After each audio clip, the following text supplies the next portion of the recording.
Alright, cool. This is Lama Squad Radio. We up in here with Terrance Roberts.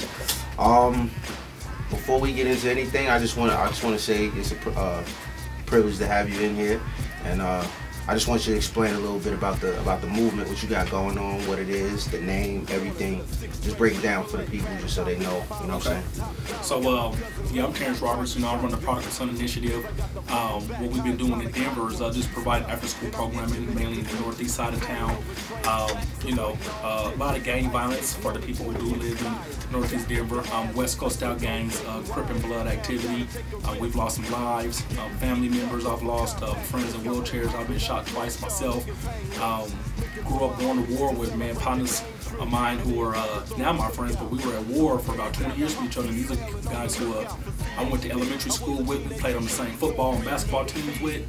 Our moms talked to each other on the phone.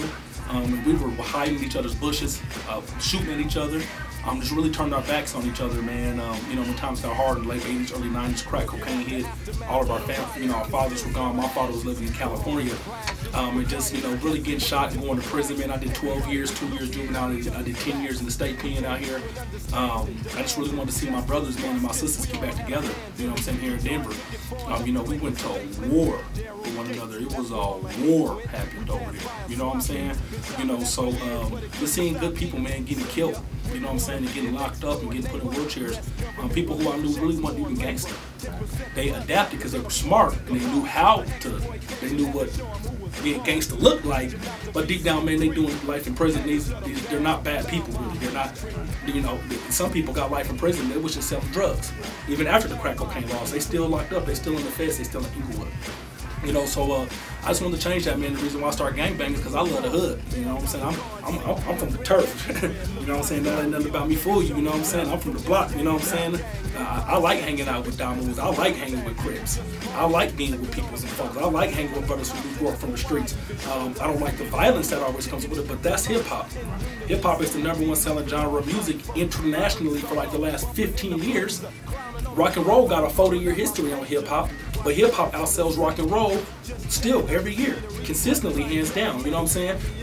But yet people act like they don't want to see people like me in their house though, or their daughter can't date me, or their daughter can't date you, but they'd be at the Pepsi Center listening to your music though when it's time for somebody to go dunk a basketball. You know what I'm saying? I just wanted to do something for my people, something better than that, and still rep the streets because I'm from the streets. You know what I'm saying? So I got out of prison. And I went to Port-au-Prince, Haiti. I went to Haiti. I seen like a lot of the brothers and sisters there who do a lot of righteous acts wearing camouflage. You know what I'm saying? And we were already wearing green and gold out here just to counteract the red and the blue, just so our kids don't get caught up in that. And the kids started saying that they wanted to rock the camouflage because they liked the camouflage better. It was more urban, it was more hip than what we was wearing. And when they wore our Product Son stuff, they wanted to look cool around the other kids. So I went bought a box of t-shirts for just the kids in my program, and they was rocking the camo. Then their parents wanted the camo. Some of their parents was Bloods and Crips, so they started rocking the camo. You know what I'm saying? And these is all Denver. These is killers from the hood. You know what I'm saying? They got kids too though. So I started rocking it with the kids because I'm the executive director. Then we got brothers like Quest on it. Just all these different brothers. Interstate Ike. Interstate Ike was already pushing, him and K-Tone pushing the Colorado Rockies hats, just the CRs, any color CR. So when we started doing the camo, me and Ike met in the turf locker room with K-Tone, and we were just like, man, let's just start pushing the camo CRs together. You know what I'm saying? So then I just went and got some camo CRs, and they started rocking, and it just became more like a Colorado movement. You know what I'm saying? Because there's always people in Denver saying, we don't support one another. Yeah, Lama Squad is cool, but Lama Squad is this. Or, these cats is cool, but these niggas is from the east side. Or, these niggas is cool, but these niggas is Bloods. Or this nigga's Ike's from Marbello, so, we trying to do away with all that, because if it ain't you from here or there, then he's a Crip, or he's a Blood, or he rap like this, or he rap like that, and we just want to let the haters have their space. You can have all your space. The world is yours, you know what I'm saying? But for us who want to rock together out here in Denver and do away with a lot of politics that kept us separated, we just all get under one bandana, man, and that's that Colorado camouflage. It don't matter if it's the camo with the orange, or the camo with the purple, or camo with blue or red. We don't care about none of that. We just saying rock that camo because it's from the streets, man, and this gives us a blanket bandana for all of us to rock together. Finally, we've never rocked together, and that's what's up. You know what I'm saying? No doubt, no doubt. All right, cool. So how long like how long has the movement been going? Like I mean, when did you start it? So I've been doing Prodigal Son for 8 years. We started rocking Camo really, like me, Ike, K-Tone, and us about 4 years ago. It's when we really started rocking it, but it was just kind of just us. And we were just sharing media. Right. You know what I'm saying? Like they weren't Crips or Bloods. I used to be a blood man, but I don't gangbang no more. I just love Park Hill. I'm from my community. All the Domos know me. That I show them love. There's no issues around that. Right. But I let them know, man, I'm not from Los Angeles. I'm not from Crenshaw Mafia. No disrespect to the brothers who are. I push that. We were raised that way in Park Hill, but that's not where we're from. You know what I'm saying? And I'm not gonna represent that. I'm not gonna die and see all my homeboys, man. Like my brother passed away in Carl Boulevard, man. We was getting killed over some streets that don't belong to us.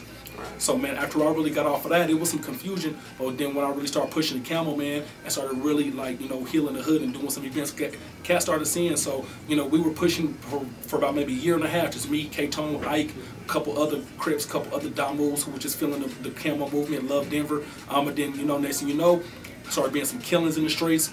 A couple hoods, you know, started getting into it. A couple bodies was being exchanged here and there. And then cats were just like, it's not about nothing. Right. I'm trying to get my music off. Right. Or now I got 3 kids and the homies is expecting me to quarterback these hits and these murders. But man, I'm gonna be honest with you, man, like that ain't what I really want to do. You know what I'm saying? So man, we were just telling cats, man, hop on. We ain't a gang.